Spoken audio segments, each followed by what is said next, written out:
food preservation. My husband and I have a ministry. It's called Preserving Life, and we really do believe that God intends to preserve our lives. And there's a reason for doing what we do, and there's a reason for teaching what we teach. And it's a biblical reason, and I want to share that with you. So let's take a moment and ask the Holy Spirit to come and dwell with us while we learn from him. We bow our heads. Our Father in heaven, I just praise you and thank you so much for this day, Lord. Even in the rain, you teach us, dear Father, that our dependence is upon you. I pray, Father, that you would be with us as we continue through the afternoon. And there's more speakers to come after me, Lord, so I pray that you will speed me along, but make it effective and easily understood so that those who are coming afterwards, we can also enjoy their presentation. You are faithful, Father, and we're depending on you. In Jesus' name, amen. Okay. I'm going to go up here where I can do some demonstrations, and we're going to talk about first the reasons why we should be doing this, and then we're going to start in Genesis, and we're going to go through talking about why, and then we're going to do some demonstrations for you as to how it's done. And then I'm going to try to leave at least 5 minutes for questions at the end.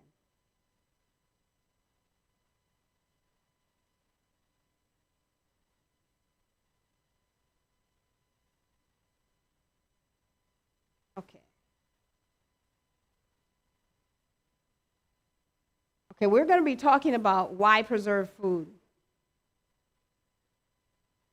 First, if I can get this to work.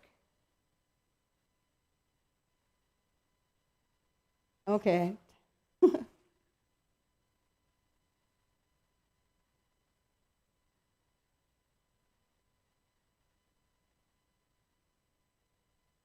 So how many of you have preserved food before? What methods have you used? Water bath canning? Has anybody pressure canned before? Okay. How about dry goods storage? Very good, very good. Freeze drying. Okay. So at least you have some knowledge of food preservation and how it's done. And we want to, thank you. We want to talk about some of the whys. Okay, it works for you, but not for me. Okay, here we go.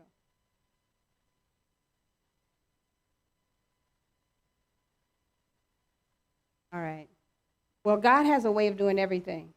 And we know that his way is with his people when when something's coming, be it tribulation or be it a storm, whatever is coming, God has a way of first warning us. Then he gives us a probationary period. And after the probationary period, the time of trouble will come. During that probationary period, that's the time for preparation. So we're going to go through the Bible and get some examples of how God did this in the past. We're going to start with Adam and Eve. And I'm sorry, this clicker is not responding very well. Okay. The use of food in our preservation began at creation. What did God do at creation that teach us about preserving food? Or what did he use at creation to show us that he was concerned about preservation and he used food? He gave us the tree of life. He gave it to Adam and Eve. And that was to preserve their lives. But even when he created us, he gave us air, water, food, a home. He gave us the Sabbath. He gave us companionship. He gave us the ability to reproduce. All those things promote preservation.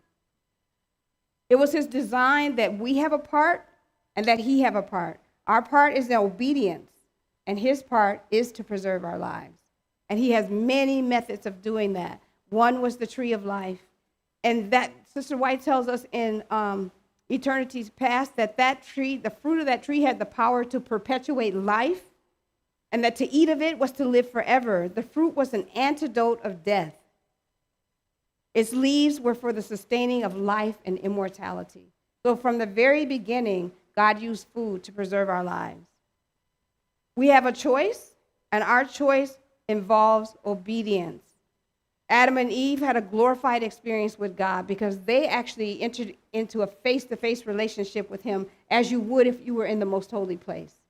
We don't have that experience, but they had that experience. And in their probationary time, the tree of life was given to them as a test of their obedience and love for God. His test, again, we're going to go, he warned them of the rebellion in heaven, the fall of Lucifer, and Lucifer's plan to bring them into sin with himself.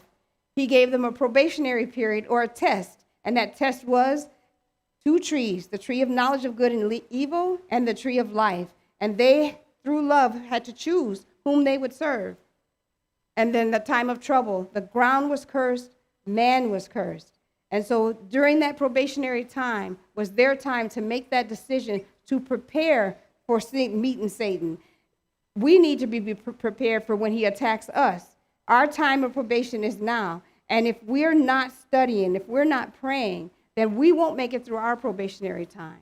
During Noah's time, God had a purpose.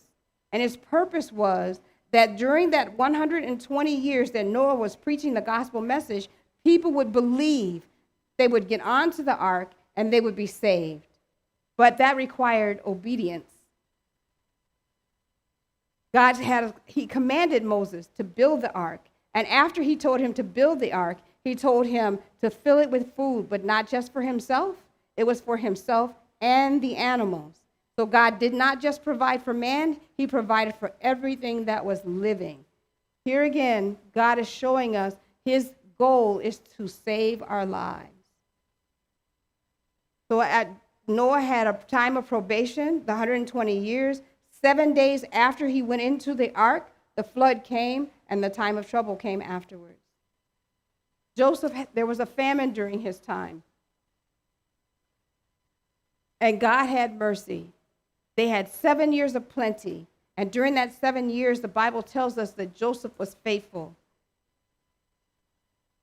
God gave them everything during that 7 years of plenty that they needed that was going to last to save them during the 7 years of famine. And during the preparation time, Joseph gathered corn as you gather the sand of the sea. And I just cannot imagine how much corn that is. He's not asking us to preserve in that manner, but he's asking us to do something towards our own preservation while he does his part. His goal was to save much people. And that's still his goal today. But as for you, you thought evil against me, but God meant it for good, to save much people alive. The widow of Zarephath. And we're going to move through this because of time. And we want to make sure that we have enough time for the other presenters as well. So the widow of Zarephath, there was a famine in her days. 3.5 years. She was asked by the prophet to make bread for him before she fed her own family. That required faith. That she had to have enough faith to realize that God would take care of her if she did that.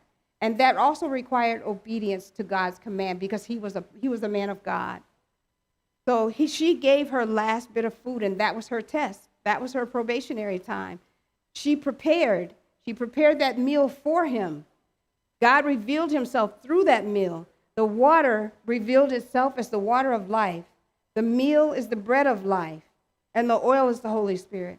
So she got not just the blessing of a continual meal afterwards, but she saw God in the work that she was doing in his name for the prophet. Wonderful was the hospitality shown to God's prophet by a Phoenician. She wasn't even a Jew. She was wonderfully were her faith and generosity rewarded. She and he and her house did eat many days. The barrel of meal didn't waste, and the cruse of oil didn't fail. That's faithfulness of God because of her faithfulness. Jerusalem.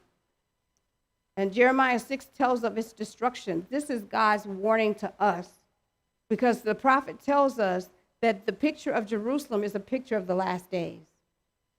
So again and again, the Lord sent his prophet with words of love and warning to his people, but they would not listen. Jeremiah says, "O ye children of Benjamin, gather yourselves to flee out of the midst of Jerusalem, for evil appeareth out of the north, and great destruction." So how many of us are still trying to find our country homes? This warning is so pertinent for us now because we're watching the price of lumber go up. We're watching many things in the grocery store shelves disappear. You can go online and look for common everyday things, and they're not available anymore. So the doors are closing for us to get out. And so everything that we can do now, everything possible, is what we should be doing to flee from the cities. Terrible were the calamities which fell upon Jerusalem when Titus came. It was the Passover time, and millions of people were in that city at the time. They had been warned by God. He had told them this was going to happen. And we're told in the spirit of prophecy that not one Christian died in that siege because they saw the warning and they left the city. But for those who did not heed the warning, therefore the fathers shall eat the sons, and the sons shall eat their fathers, and I will execute judgment in thee. And we know from the spirit of prophecy that this is exactly what happened. They ended up eating their own children because they were starving. But the sad thing is, they had preserved food in that city that should have lasted them for years and years and years. But they were fighting amongst themselves, stealing from themselves, killing one another for the food. Therefore, even though they were obedient on one hand, they were very much disobedient and disloyal to one another and to God on the other. And they suffered the consequences of it. The field is wasted, the land mourneth, for the corn is wasted. The vine is dried up, the day of the Lord is at hand. The meat is cut off, the seed is rotten, the beast groans, for there's no pasture, and the rivers are dried up. Few of these things we can see have already happened. And step by step, they're all going to happen during our day. And it's not that preserving food is the do-all or be-all for salvation, but preserving food is one way to use as an entering wedge. If you're my neighbor and you're starving, and I have something at home to eat, but you're also ill, I can't knock on your door and say, let me preach the gospel to you. You're hungry and you're ill.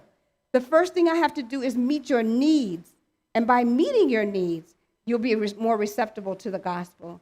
So this is another entering wedge that we need to consider for the last days. What will we, God's people, do when the Sunday law passes? The little time of trouble will rapidly increase. Land, sea, and elements all will be affected greatly by the judgments of God. What we have not done, we won't be able to do. And we not only will we not be able to help ourselves, but we won't have anything to help anyone else with either. God's word will come to pass, for the Bible says the thing that has been, that which has already happened, it is that which shall be. So it's coming back. And that which is done is that which shall be done. And there's no new thing under the sun. So inspiration from Sister White. She says, I see the necessity of the people of God moving out of the cities into retired country places where they may cultivate the land and raise their own produce. Let us teach the people to eat freely of the fresh grapes, apples, peaches, pears, berries, and all other kinds of fruit that can be obtained. Let these be prepared for winter use by canning, using glass as far as possible instead of tin. And those two are still options today, the glass and the tin. If you're going to can, there are tin factories where you can take your food and you can can it in a tin can, or you can do as Sister White suggests and use glass, which is safer. A worthy example, Sister White says, Sister Nelson was a worthy example. She was faithful, she was economical, she was a hard worker. She was very busy canning fruit and drying corn. She has already 138 quarts. Now, this is the 1800s. And this lady is doing 138 quarts of tomatoes, 60 quarts of loganberries, 75 of applesauce, and 200 quarts of tomatoes. And they want bushels of corn put away. So if they could do it then with less convenience than we have, what is our excuse? We don't have one. We have every modern convenience to make this easy for us. And so the excuse that it's time-consuming and that it's a lot of work spells Lazy. That's really what it comes down to, because if God has told us that trouble is coming, and part of that preparation for that time of trouble is to prepare food for your own consumption and some for somebody else, and you don't want to do that, you finish that sentence for yourself. because it's hard to believe. I go and try. I talk to a lot of people about food preservation. I went to this one class, and this lady she sat in the front row, and she had a face on that was not very pleasant, and that can be intimidating to a speaker. So I was trying not to look at her, and I was praying. And as I was praying and talking, she started leaning forward. Now, her face, her expression didn't change, but she started leaning forward. And so I kept praying, and I kept talking, and then finally lunchtime came, and she walked up to me, and I was just waiting to get it. But she started crying. She said, I can't believe it. She said, my neighbor invited me and told me that food preservation is in the Bible, and she said, I said, that's the biggest lie I've ever heard, and I'm going to go and tell that lady what I think. And she said, but when you went through the Bible with me, she said, I'm humbled and I'm sorry. I just came to tell you what was on my mind. And I said, praise the Lord. And she's non-Adventist. She was just a neighbor of an Adventist person who invited her to come to the presentation. But I think the hardest thing for me to hear is what I said earlier. People say all the time, it's too much. I'm not doing that. And so I'm sure the people in Jerusalem said that too. This is too much, God. I can't do that. And they ended up dying in that city. Why would we die, or why would we allow our neighbors to starve when a little hard work would solve that problem? And a lot of faith, because you got to have faith to do it. It is hard work. It is time consuming. And if you're starting from the garden, which we all should be, canning is never something that you should do from the grocery store or the farmer's market. You need a garden. And then when you go out there and you plant it, and you pick it, and you weed it, and you harvest it, and you can it, you're going to be tired.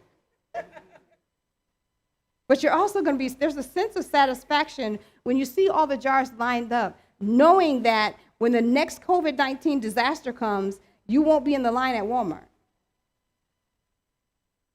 And just as an aside, stock up on your tissue too, so you don't have to go for that either. But what is food preservation, and why do it now? This is what we really want to get to. It's a method of treating food to delay its deterioration.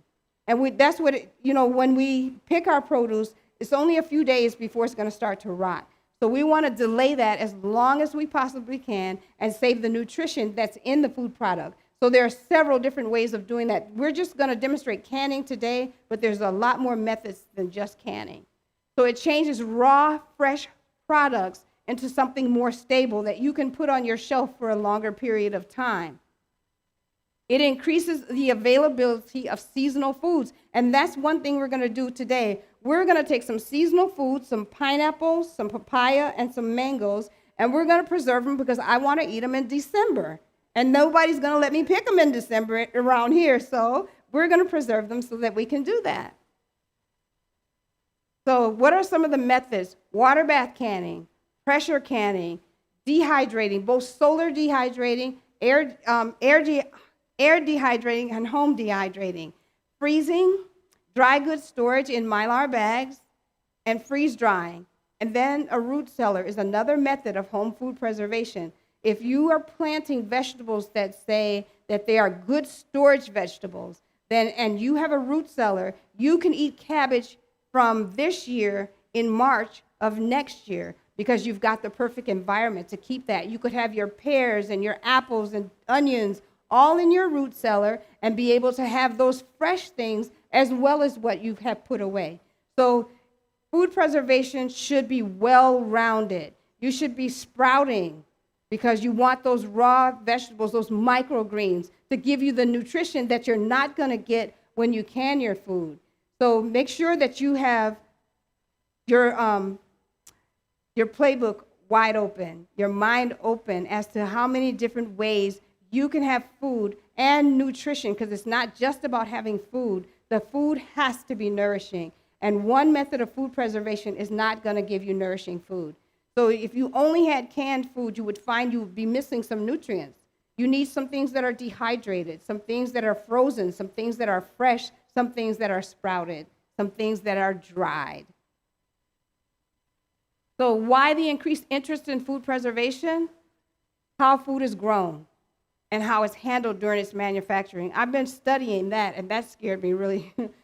some of the things that I've read as to what's happening to the manufacturing of our food, even the way they freeze it and what they spray on it to get it to quick freeze, is just awful. So we really need to seriously consider what we're eating.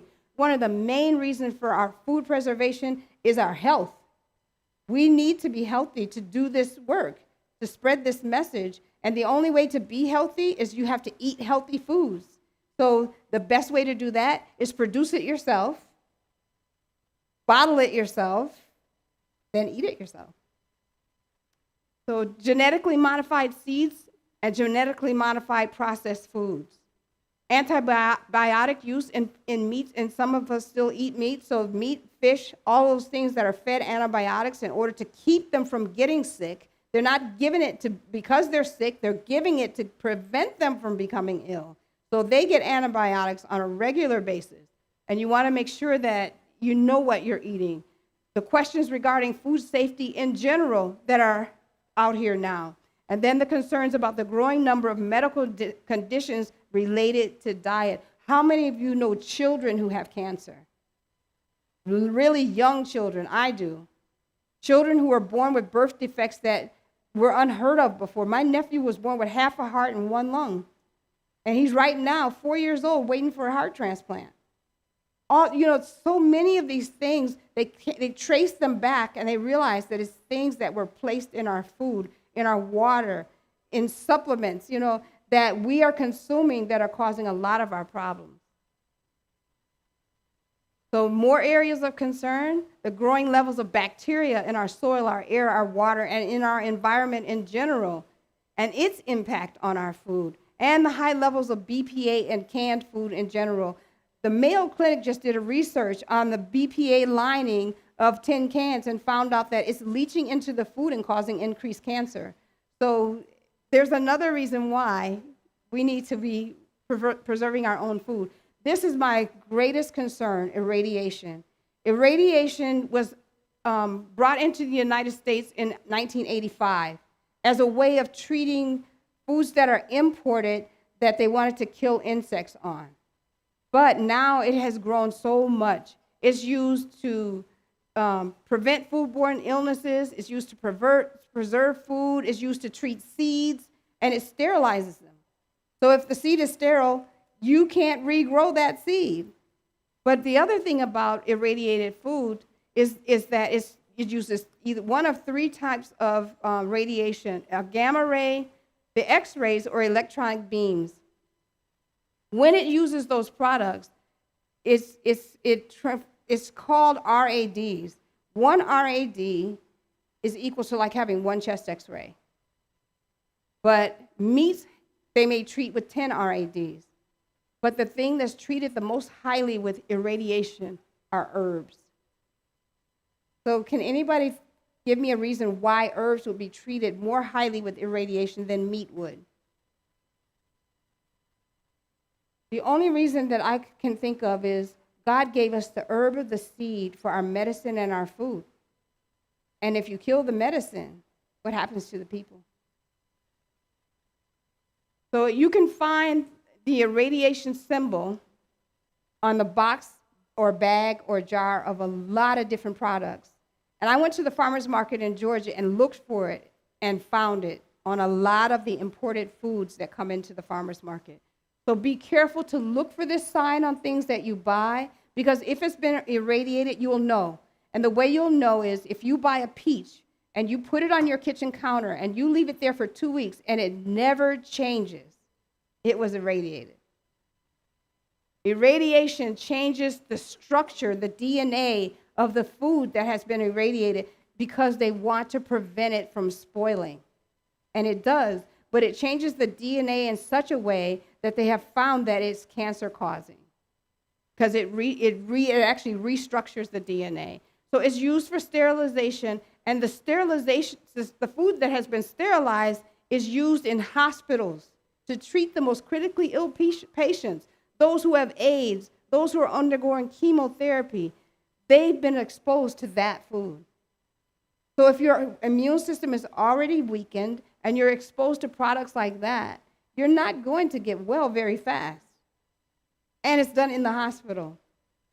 That information is on the USDA website. That's where I got it from. So, but why should I do this? What is my reason for doing it? To extend and preserve my harvest. To eliminate toxic food additives, because I don't want my family eating toxic things. My oldest daughter, when she was 9 years old, came down with a disease called dermatomyositis. Most people have never heard of it because unless you were in your 60s, they had never seen it before in a child. When they finally diagnosed her, she was almost dead, and they told us it was from a toxic environment and meat eating. So I know that food, the 8 laws of health, make a huge difference in your life. God knew what he was doing when he created us. He knew what he was doing when he gave us laws for health. And he knows what he's doing now, showing us what's going on with our food in society so that we will make better choices for ourselves and for our children. We want increased health and vitality. We want to save money over commercially grown food. How much does a package of seeds cost today? Between $3 and $5? And if you go out and buy a jar of beans, you're going to get like a 14-ounce can, and that can may cost you $1.50. Well, you can buy a $3 pack of seed, and you can come up with 100 jars of beans from a $3 package of seeds. I mean, economically, they just don't even out. It's better to do it yourself. So simplify your meal planning and preparation. I'll give you a quick example. Somebody's coming to your house on Sabbath, and you've canned lots of beans and vegetables and different things, but you have not cooked Sabbath dinner. Well, you don't have to.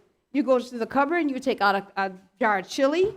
You go to your pantry, and you get out some chips. You go to your garden, and you pull off a few leaves of lettuce and pluck off a tomato, and there's lunch. You've got some haystacks. So how easy was that, and how much did it cost you? And it probably took you 15 minutes to heat the beans up. So it just makes a lot of sense to be able to do it. And it gives you such peace. So peace during the times of an emergency. How many were ready for COVID? Had everything in their pantry that they needed, and not very many people. Not very many people. But did that frighten you? When you went to the store and found that the shelves were empty of many things? It makes an impact, but you can make a difference. Okay, now you can avoid foodborne illnesses. Recently, this article was in the paper where this company in Minnesota produced black beans, and they canned them and realized that there was a foreign piece of metal in the cans, and they had to recall all of the beans due to botulism because they didn't properly seal. So if you have any canned beans by this company, don't eat them. But you can avoid that. And they list all the different companies' names, Mrs. Grimes and Sprouts and Hy-Vee. All of these are produced by this company in Minnesota. But you can avoid having to deal with that by processing your own foods. And that's the same article. So we must do our part. Food preservation is not merely about putting food away in a jar, a bag, a freezer container, or a bucket. The true principle behind food preservation of any kind is that we have a work to do. We have a work to do in us and a work to do to share with other people. And one of the ways we can get into their homes will be to provide for their needs. There's a warning after warning in the Bible repeating the fact that what we are facing not only has happened before, but will happen again with greater intensity and immensely more traumatic results than ever before. The Word of God calls it an overwhelming surprise, a time of trouble such as never was. Over and over, we admonish to get ready, get ready, get ready. This preparation is the test of our faith and loyalty to our Savior, and it's as important and weighty for us as it was for Israel during the time of the siege of Jerusalem. We're in their position, and so obedience for us is just as important as it was for them. So what do I need to begin canning? And we're going to stop the presentation here because this is where I'm going to go through this without the presentation. So what do I need? There are only a very few necessities. Everything else is a luxury. It's something that you do to make your life easier. But what you really need is a pressure canner, and a large stainless steel stock pot with a lid, a rack for the stock pot, a timer, and a canning kit. Those are the basics. Everything else you already have in your kitchen. One more, okay, I'm sorry. You need a pressure canner of some type. You need a large stock pot with a rack in the bottom. If it doesn't have a rack, you can take a plain kitchen towel and fold it, put it in the bottom of the pot, put your jars on top of the towel, and then pour your water in, and the towel will act as a buffer the same way the rack would. So if you can't find a rack, don't worry about it. Just put a towel in there. So again, a pressure canner, a large stock pot with a towel or a rack in the bottom. You're going to need some jars with a canning lid, a 2-piece lid, and then you're going to need a canning kit.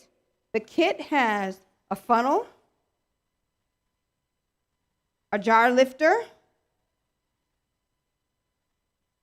This device measures the head space. We'll talk about that later. And the other end removes the air bubbles out of the jar. You'll need some type of magnet, and you don't have to have this one. You can go to AutoZone and get a car magnet to pick up screws. It does the same thing. So you just need something to get the lids out of the hot water when you sterilize your lids. And that's it. You really don't need anything else. So the pressure canner, there are 2 different types. Well, there's actually 3 different, but we're only going to go over 2. The Presto pressure canner, which is made out of spun aluminum. It has a gauge that registers the pounds of pressure that you're using to process your food. And it has on the inside of the lid a rubber gasket. This one's hot, but there's a rubber gasket that has to be replaced every 2 years, or when you see that it's cracked or dried out. The other canner is the All-American.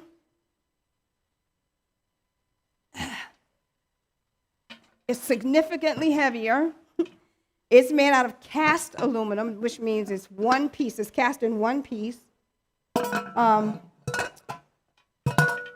It has a completely different locking mechanism. I'm looking for the front to lock it. Okay. Then the Presto. Okay. This one locks with these wing nuts. You pull them up in opposites and screw them down, and it locks the lid on. This one locks by aligning the arrows, and the lid drops down, and it locks in place when you line the handles up together. The difference in the gauges is this one has pounds of pressure. This one has the temperature that the water is at, or the canner is at, as well as pounds of pressure. I have 3 different models of these canners, but out of all of them, the only one I've not had fail or have to replace parts for that I didn't break is the All-American. They're both good canners. They both will get the job done. This one is less expensive. This one is right now, I think, $125. And right now, this one is $400. Last year, this one was $299. So, but as I said, this one I like because of the weight. It's lightweight. It's easy to pick up whether it's full or empty. And this one is a lot harder to pick up. Water bath canning is done with a stock pot with water. Pressure canning is done by steam. It's the steam that actually brings the pressure, the temperature of the water. Once a weight is placed over the vent, the steam brings the temperature of the water above 212 degrees, which is the point of boiling, to wherever you want it to be. So if you need it to be 240 degrees because you're living in Tennessee and 1,000 feet below sea level, at 1,000 feet above sea level, then you would use this canner to do that. And it would bring the canner would bring the water temperature up to 240 degrees. But a water bath canner will never do that. The water boils at 212 degrees. There's no pressure against the water to bring it up. And so therefore, you will only get 212 degrees no matter how long you boil it. And so this is for fruits, pickled foods, jellies and jams, and juices. Those are high acid foods. So they would go through a water bath canner. But foods that are low in acid have to be pressure canned because of the danger of botulism, bacteria, yeast, and mold. So pardon me? The low acid foods are vegetables, seafoods, and meats. So all vegetables would have to be pressure canned. The only exception are tomatoes. Tomatoes are high acid, even though they're a vegetable, so they can be water bath canned. Okay. We're going to do a demonstration of water bath canning first, and then of pressure canning. So we're going to make this. This is a mango, pineapple, papaya fruit cocktail. And to make that, all you need is your cut fruit, and we cut our fruit ahead of time because we knew we were limited on time. And we need a sweetener with water.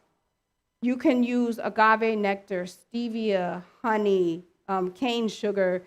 The sweetener is one of your choice. But what you're going to do is put 4 parts water to 1 part sweetener. And what the sugar does, or the sweetener does with the fruit is, it actually helps preserve its texture, its color, and its taste. And that's if you use a low sugar recipe or a low sweetener recipe. The higher the concentration of the sweetener, the more sugary or sweet, artificially sweet, the fruit will taste. And also it will begin to float in the jar. So and that shows you that your sugar content or your sweetener content was too high. So you only want enough sweetener to maintain the taste in your fruit. You don't want any more sweetener than that. So what we're going to do is we're going to have 2 people come up, and I'm going to show you how to jar this and get it in the canner for processing. So is there anybody coming up? I love this. When men raise their hands to get in the kitchen, you can come. Quite welcome. So to get started, what you need to do first is wash your jars. Okay, come on up. It's good to meet you, brother. What's your name? My name is Elmo. Oh, very nice to meet you. Okay, the first thing we need to do is select our recipe and our fruit or whatever it is we're going to can. Once we've selected that, we need to read our recipe. And my books are over there. How many of you are familiar with the Ball Blue book? Very good. Have you read it? Oh, see, those same hands are not going up. We're doing a series at Apocalypse right now. We're going through the Ball Blue book, and we're doing it on videotape. I think it's going to be released in 3 weeks, but we've done the first 12. So the reason we're doing this is because we sell a lot of the manuals, the USDA guidelines and the Ball Blue book, but nobody reads them. So if you don't read them, the next time you come to class, you're going to ask me the same question you asked me last year because you didn't read the book. And the book really is, it is the basis for home food preservation. It gives you so much information as to how to do it wisely and safely. So it's really advisable if you open it up and read it. Read through your recipes before you can them, because I've assumed things and made big mistakes and wasted food that way. So, and you don't want to do that. So the first thing we do is we pick our recipe, pick our recipe, gather our ingredients according to the recipe, and we're preparing the night before. You don't do this on the day you're canning, because if you're going out in the field that morning and you're picking your food, and then you're coming in and then washing that food, and then you're washing your jars, and then you're gathering all your stuff, you're tired already and you haven't even canned anything. So do it the night before. Take out your recipe, read it over, take out your jars and wash them, and have everything lined up on your counter. And the next morning when you get up, you'll be very enthusiastic about canning. So we have washed our jars, and the next thing after washing is sterilization. When you're water bath canning, you have to sterilize your jars because, as I said, the boiling water doesn't go above 212 degrees, and sterilization happens at 240 degrees for low acid foods. And so even though these are high acid foods, we want to make sure our jars are clean, and that gives our food an advantage. So we have sterilized our jars. They're in the canner. And in order to do this, what I need you to do is put on a pair of gloves. You wash your hands? Oh. We don't, okay. You do need to, but, oh, wait. I did bring some antibacterial wipes. There you go. And then you're going to put on a pair of gloves, and you're going to add some papaya. You're going to a spoonful of papaya, one of mango, and one of pineapple to this bowl, and mix them. And pineapple. Right. So once we mix our foods in the jar, just right there. Once we mix our food in the bowl, our fruits in the bowl, we're going to jar them. When you're selecting your fruit, you want to make sure you get fruit that's firm to the touch, but ripe, fully ripe. You don't want any bruises or rottenness in your produce, because whatever is rotting, the bacteria is already going through the cells of the produce, and that bacteria will cause your food to spoil. So you don't want food like that. There's blemishes on the outside of the food that you can cut off and still use it. But if it has gone through the tissue of the food, it's rotten, and you don't want to use that. Okay, so now we're going to take our spoon, and we're going to put 2 spoons of that, the mango, in the bowl, 2 spoons of the papaya, and 2 of the pineapple. And then he's going to mix this well. There's a recipe there's no recipe in the Ball Blue Book for what we're doing. There's a recipe for mangoes, which is the same recipe you would use for papaya because they're in the same family. There's a recipe for pineapple. When you put fruits together, because they're all high acid, you don't have to change anything about the way you're canning them.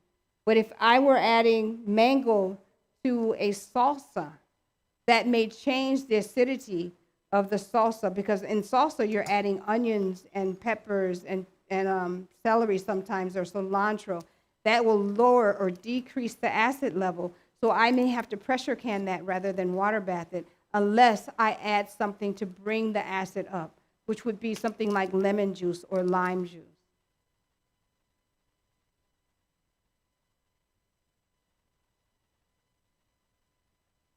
Okay, now you're going to mix that up real well after you get your last spoon in.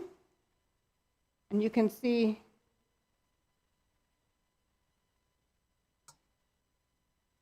he's got it in here, so he's going to mix it up.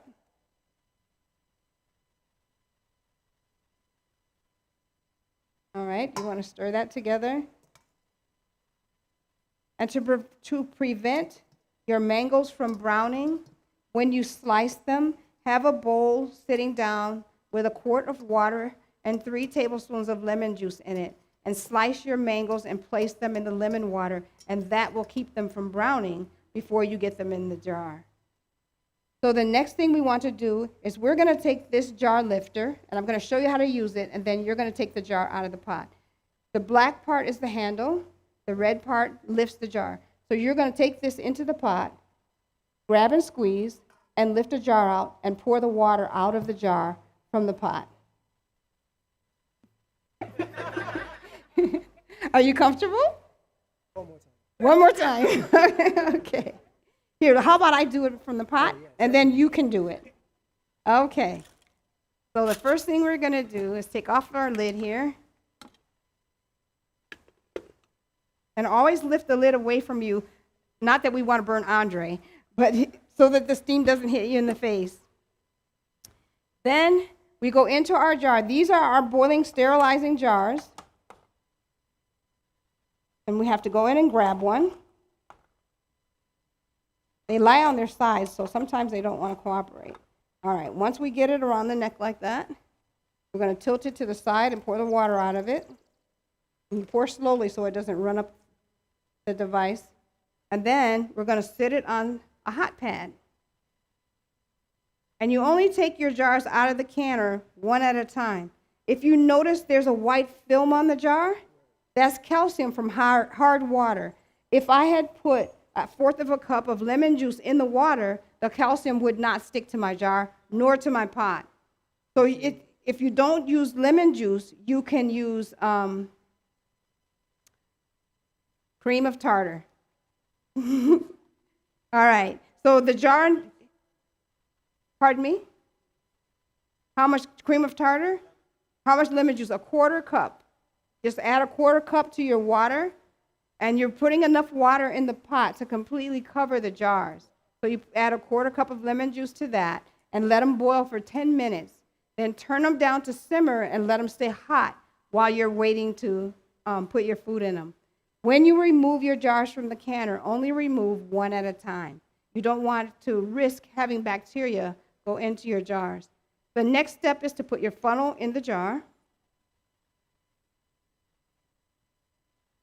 And now we're going to spoon our fruit into the jar, and this is where headspace comes in. I mentioned that earlier. Headspace is the distance between the top of the food and the top of the jar, or the jar lid. So, one moment. Fruit, every specific food product has a specific headspace. So the category of fruits, the headspace is 1/2 inch. If you don't have a canning kit that has a headspace measuring device, which has measurements for 1/2 inch on it, then you can do the headspace measurement from the jar itself. Let me get an empty jar. Do you mind handing me that jar? Anyone? Thank you. The jars are made with threads on them, so you can screw the ring on. But the threads come together on one side of the jar. So the top one is 1/4 inch. That's jellies, jams, conserves, preserves, and pickles. So if you're canning any of those, the 1/4 inch is the headspace that you would use. The second one is for fruits. So any type of fruit, or for salsas or pickled items, is the 1/2 inch headspace. The very bottom one, which comes closest to the neck of the jar, is 1 inch, and that's for most vegetables, meats, and seafoods, soups, and that type of thing. The only exceptions to that is when you would use 1 1/4 inch, which is not actually a measurement, you have to eyeball that, is when you're canning dry beans. Dry beans expand in the jar. If you use the 1 inch headspace only, they tend to run over and your beans tend to be dry in the jar. So if you use 1 1/4 inch for the headspace, you have room for expansion and you don't lose the liquid in your jar. So what did we say the headspace was for fruit? 1/2 inch. Very good. 1/2 inch. So you're going to fill your jar to this line for 1/2 inch with that fruit. All right. So just spoon your fruit right into the funnel, and the funnel helps us not to make such a mess, especially when you're training your children to can. This really saves the table and the floor. So keep a nice funnel on the side, and I'm encouraging you to bring your children into the kitchen and teach them how to do it. People think it's unsafe for children to can. It's only unsafe if they're not monitored. But with you at their side, allowing them to make their own mistakes, spilling their own syrup on the table, then they will learn to love it because they had a hand in putting food on the table. Okay, now what we're going to do is take the funnel out and check our headspace. Can you see that? How much do we have? Is that 1/2 inch? No, too little or too much? Too much. So what we're going to do is take that little bowl right there and this spoon, and you're supposed to use plastic and not metal, but I don't have a plastic spoon, so don't do this at home. But we're going to take a little bit out, and then we're going to shake it down. And now, what does it look like? Too much or too little? You sure? It's too little. Take a look. Because the fruit falls into place. So we can use our headspace measuring device because the other end removes bubbles, and we can go around the jar and settle the food in the jar, closing up the air pockets. You don't want to have air pockets because air is one of the things that bacteria need to survive. So you want to close the air pockets up and make sure that the bacteria have nothing to feed on. So now that we have most of our pockets closed, we're going to put our funnel back inside. and we're going to put more fruit in the jar.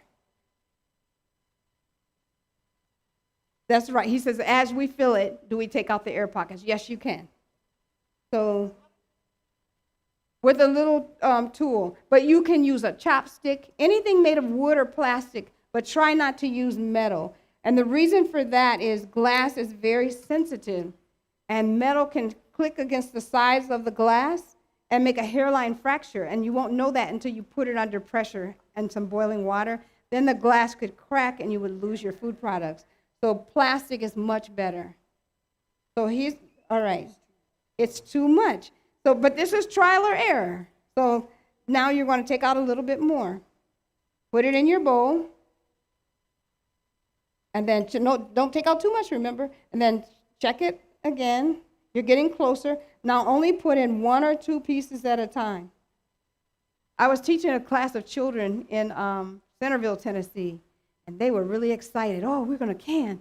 And we were going through this step, and they were like, what is too much? They were almost in tears. I'm like, no, don't panic. We can fix it.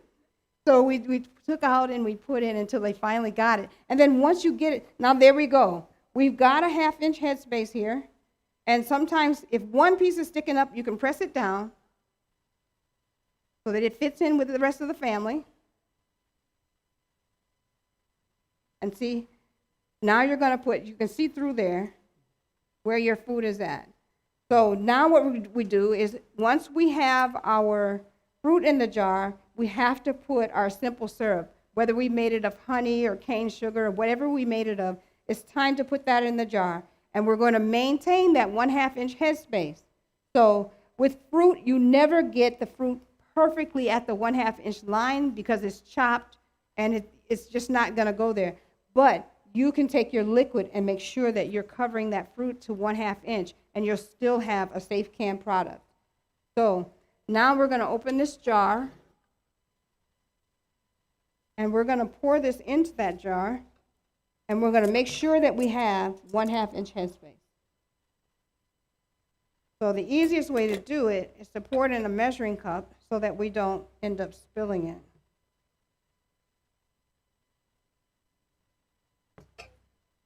Okay, there are 2 methods. The question was, is this hot or cold? There are 2 methods of canning. It's either hot pack or cold pack. Cold pack is using raw foods, cold, cutting them up, placing them in the jar with a cold liquid in a cold canner. Hot pack is hot food, hot liquid, hot jar, hot canner. And the reason for that is thermal shock. If you put cold food in a hot jar in a hot canner, then the temperature differences will cause the jar to break. So you want the temperatures to be as close to the same as possible in your food, in your liquid, in your jar, and in your canner. So we are using the cold pack method. So we're going to put, this is cold fruits. That pot has cold water in it, or room temperature water. It doesn't have to be ice cold. It can be room temperature. And this liquid is cold as well. So go ahead, and we're going to pour that in.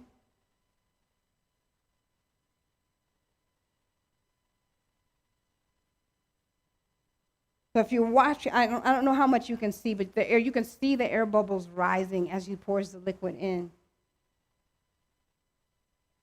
So you want to go right here. So you're not there. Can you see it? Okay. So we're getting closer to our headspace. Headspace is one of the most important parts of the canning process in food safety, because without the proper headspace, you would leave too much oxygen in the jar. All right. So now that he's got, you're a little bit shy of this line. You want this line right here. So you can go ahead and pour so you can see. So without the proper headspace, what happens is during the canning process, the contents of the jar begin to boil. And as they boil, the air escapes underneath the lid, is pressed out underneath the lid during the boiling process. And that helps to create a vacuum, which creates the seal.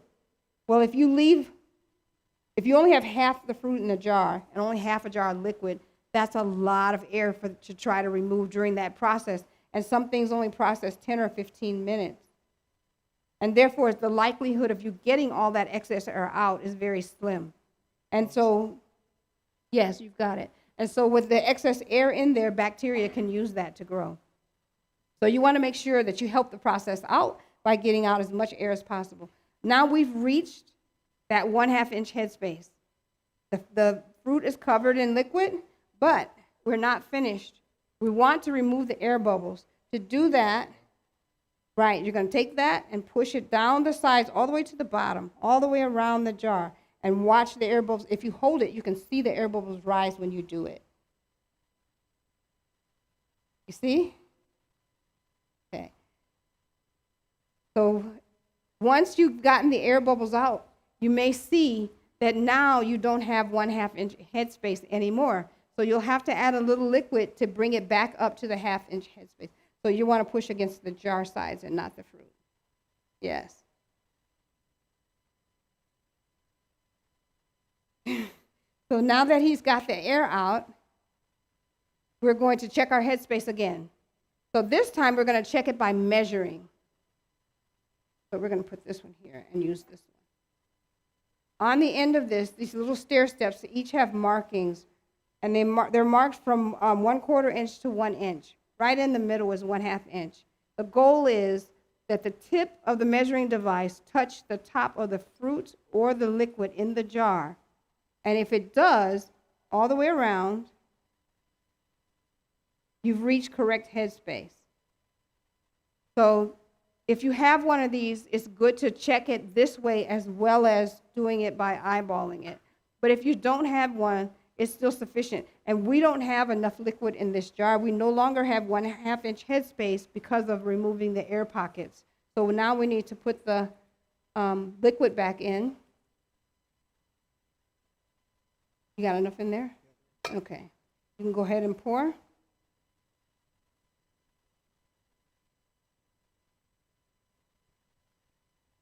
Okay, you got it. Now, there's another step we take. Okay, you can set that down. And that's the next step is to wipe the rim of the jar. So the reason for that is the lid has to make a seal. Inside the lid, there's a rubber gasket, a rubber sealing compound. This sealing compound has to make contact with the rim of the jar. If we leave sticky substances there or salt or anything there, the compound is not going to be able to make a proper seal. So we want to make sure that we've eliminated the jar not sealing by wiping the rim.